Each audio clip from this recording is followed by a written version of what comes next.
इस क्वेश्चन में क्या है, ये क्वेश्चन क्या कहता है हमसे, ये क्वेश्चन कहता है आपको बाइंडिंग एनर्जी दी गई है। बाइंडिंग एनर्जी मैंने आपको अभी बताया था जब हमने पढ़ा था, क्या होता है सेपरेशन एनर्जी को हम क्या बोलते हैं, बाइंडिंग एनर्जी बोलते हैं। तो कहता हाइड्रोजन लाइक सैंपल है, मतलब हमें नहीं पता कि ये हाइड्रोजन है, हीलियम है, लिथियम आयन है, क्या है, बस इतना पता वन इलेक्ट्रॉन सिस्टम है। हाइड्रोजन लाइक सैंपल का मतलब क्या हो गया आपका, ये आपका वन इलेक्ट्रॉन सिस्टम है, यूनि इलेक्ट्रॉन सिस्टम। ये कहता है इसकी जो second excitation energy, excited state है, सेकंड एक्साइटेड स्टेट मतलब क्या है, थर्ड बोहर ऑर्बिट की बात कर रहा है, वो दे रखा है आपको 13.5, मतलब आप इसको लेके जा रहे हो, हाँ, कि सेकंड एक्साइटेड स्टेट कितनी 13.5 दे रखी है आपको। कहता है आइडेंटिफाई करो इसके सैंपल को आइडेंटिफाई करने का मतलब क्या, आपको बताना है ये हाइड्रोजन है, ये हीलियम आयन है, या ये आपका लिथियम आयन है, मतलब आपको निकालना है उसका Z।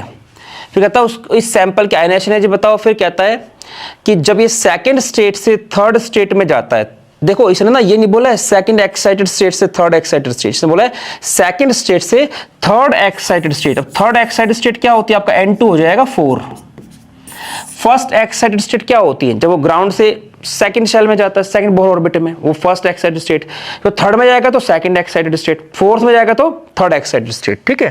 फिर कहते हैं wavelength of emitted photon when electron falls from first excited state to ground.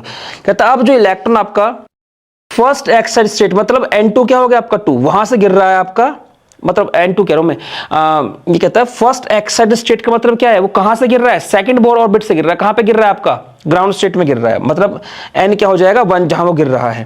कहता है इसमें बताओ जो एनर्जी निकलेगी उसके फोटोन की वेवलेंथ आपको बतानी है। तो ठीक है, करते इस क्वेश्चन को, देखिए कैसे करेंगे इसको। सबसे पहले तो हमें सेपरेशन एनर्जी का फॉर्मूला लिखना होगा, और सेपरेशन एनर्जी क्या होती है 13.6 1 upon N1 square minus 1 upon N2 square into Z square. अब इसमें N1 N2 क्या है, ये कहता है कि देखो N2 तो हो गया आपका इन्फिनिटी, जो N2 है वो क्या हो गया आपका इन्फिनिटी। N1 1 नहीं होना चाहिए, बाकी चाहे कुछ भी हो, ये बोलता है। अब इसने दे सेकंड एक्साइटेड स्टेट, मतलब आपका ये क्या होगा थर्ड होगा, N1 क्या हो जाएगा आपका 3 हो जाएगा। सेकंड एक्साइटेड स्टेट लिख दिया ना इसने, ठीक है। तो हमारे पास फॉर्मूला क्या बनेगा, ये में दे रखा है 13.5 is equals to 13.6 into 1 upon 3 का स्क्वायर माइनस 1 अपॉन इन्फिनिटी का स्क्वायर इंटू में Z स्क्वायर। तो 13.5 is equals to 13.6 into Z square, क्योंकि ये तो 0 हो जाएगा, डिवाइड बाय 9, या कहते हैं Z square bye N square, ये भी अपने फॉर्मूला बन जाएगा, ठीक है।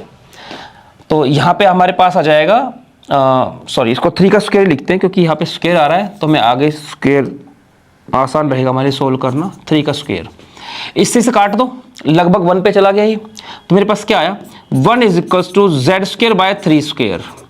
तो Z square is equals to क्या आ गया आपका 3 का स्क्वायर, स्क्वायर स्क्वायर कट गया, Z क्या आ गया आपका 3। मतलब ये जिसकी सेपरेशन एनर्जी दी गई उसका एटॉमिक नंबर क्या है आपका 3, और एटॉमिक नंबर 3 किसका होता है लिथियम का। तो ये क्या आपका लिथियम आयन, क्योंकि 1 इलेक्ट्रॉन सिस्टम की बात करते हैं हम इस पूरे बोहर ऑर्बिट के बोहर मॉडल के अंदर। तो Z क्या आ गया आपका 3 आ गया, लिथियम आयन की बात कर रहा है। तो फर्स्ट पोर्शन हो गया हमारा। अब कहता है सेकंड को करो। सेकंड क्या कहता है, आपको इस सैंपल की आयोनाइजेशन एनर्जी बतानी है। अब आयोनाइजेशन एनर्जी का फॉर्मूला क्या होता है 13.6 इंटू Z स्क्वायर। Z क्या मेरे पास 3, तो इंटू 3 का स्क्वायर, इतने इलेक्ट्रॉन वोल्ट पर एटम, तो 9 आ जाएगा आपका 3 का स्क्वायर। तो 13.6 इंटू 9, जो भी आपके पास नंबर आएगा, आप चाहे तो इसको निकाल सकते हैं। 13 की पहले 9 से मल्टीप्लाई कर दो, 117 आ गया। अब 9 की 6 से मल्टीप्लाई कर दो, कितना 54 आ गया।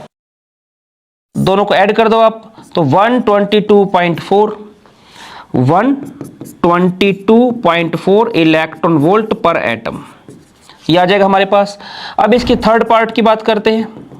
ये क्या बोलता है, ये कहता है फोटोन की एनर्जी बताओ जब आपका इलेक्ट्रॉन ट्रांजिशन शो कर रहा है सेकंड स्टेट से थर्ड एक्साइटेड स्टेट में, ठीक है, बताते हैं उसको एनर्जी ऑफ फोटोन। देखो इसमें ना डेल्टा ही निकालेंगे, सीधी बात है, इससे इसमें जंप कर रहा है, लोअर से हायर में जंप कर रहा है, ठीक।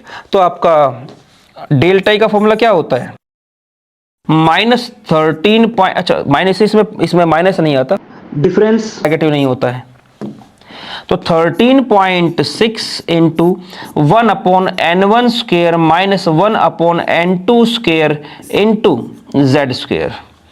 तो यह जाएगा आपका 13.6 इंटू 1/2 का स्क्वेयर माइनस 1/4 का स्क्वेयर इंटू में 3 का स्क्वेयर, क्योंकि लिथियम आयन की बात चल रही है यहाँ पे।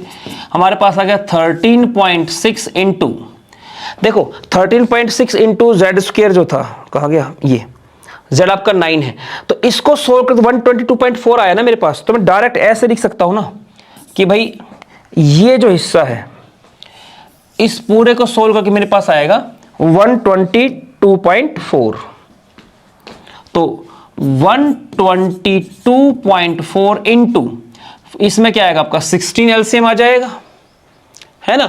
तो यहां पे आ जाएगा 4 माइनस ये आपका देखो ये 16 हो गया, 4 था, यहाँ पे 4 जाएगा 1 जाएगा, तो आपका 3/16, 3/16 ये आपके आ जाएगा एनर्जी, डेल्टा ई की वैल्यू आ जाएगी आपके पास, इतना इलेक्ट्रॉन वोल्ट पर एटम। आयन की बात पर आयन लिख दो आप, इसको आप सोल्व कर देना, जो भी आपका आंसर आएगा, ठीक, करते रहना इसको आराम से। नेक्स्ट जो है आपका फोर्थ, वो क्या बोलता है, फोटोन बताओ। अच्छा हाँ ठीक है, फोटोन की वेवलेंथ बतानी, इलेक्ट्रॉन कहां से कहां जा रहा है, फर्स्ट एक्साइटेड स्टेट से ग्राउंड स्टेट में जा रहा है, ठीक है। तो देखो जो आपकी डेल्टा ई है वो क्या आएगा 13.6 इंटू 1/n1 का स्क्वायर माइनस 1/2 का स्क्वायर, है ना। फर्स्ट एक्साइटेड मतलब क्या, सेकंड शेल की बात कर रहा है, उससे ग्राउंड में जा रहा है, इनटू में क्या z का स्क्वायर, लिथियम आयन की बात है तो 3 का स्क्वायर। तो मेरे पास कितना आ गया कि delta E is equals to, इस हिस्से को मैं ऊपर सोल्व कर चुका हूं 122.4, ये यहां पे लिखा था हमने, तो ये तो वही रहेगा, इनटू में क्या आ जाएगा आपका 3/4, ठीक है। 4 से जरा देखो कहां तक कट सकता है, ये काट के देख लो, 4 3 12, 0.4 4 5 24, ठीक है। ये चला गया 30.6 पे चला गया, और इनटू में कर दिया उसने 3, तो इसके पास क्या आ गया, इलेक्ट्रॉन वोल्ट पर एटम, ठीक है। या पर आयन लिख दो, आयन की बात चल रही है तो, ठीक है। अभी कहता है आपको बताना कि आपको वेवलेंथ निकालनी है, तो E is equal to hc/λ। अब एक बात को जरा समझना, बच्चा ना कई बार सोचता है ये क्या मतलब है, अभी तो एनर्जी हम निकाल रहे थे इस वाले फॉर्मूले से, अब हमें कैसे पता चलेगा आपको ये लगाना है। देखो अभी तक हम बात कर रहे थे इलेक्ट्रॉन की, इलेक्ट्रॉन यहां से वहां जंप कर रहा है, उसकी एनर्जी बताओ, बोहर ऑर्बिट की एनर्जी की बात कर रहे थे, जिसमें कि मास होता है इलेक्ट्रॉन में। अब हम बात करने लगे फोटोन की, फोटोन को माना था मासलेस, जब भी लाइट की एनर्जी की बात हो, फोटोन की एनर्जी की बात हो, तो ये फॉर्मूला लगता है, जिनमें मास नहीं होता। जिनमें मास होता है, बोहर ऑर्बिटल की बात, उसकी बोहर्स मॉडल की बात कर रहे हो आप लोग, तो जो फॉर्मूले हमने डिस्कस किए वो फॉर्मूले लगते हैं उसमें, ठीक है। तो कंफ्यूज मत होना कि कहां पे ये लगाना है कहां पे वो लगाना है।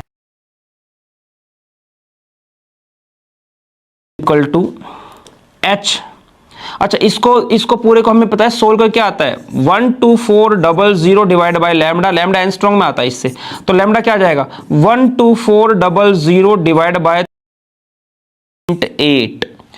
इसको जब आप सोल्व करोगे तो इतना एंगस्ट्रॉम, ये आपके पास आंसर आ जाएगा, ठीक है, ये आंसर आएगा आपके पास। चलते हैं इससे आगे, देखिए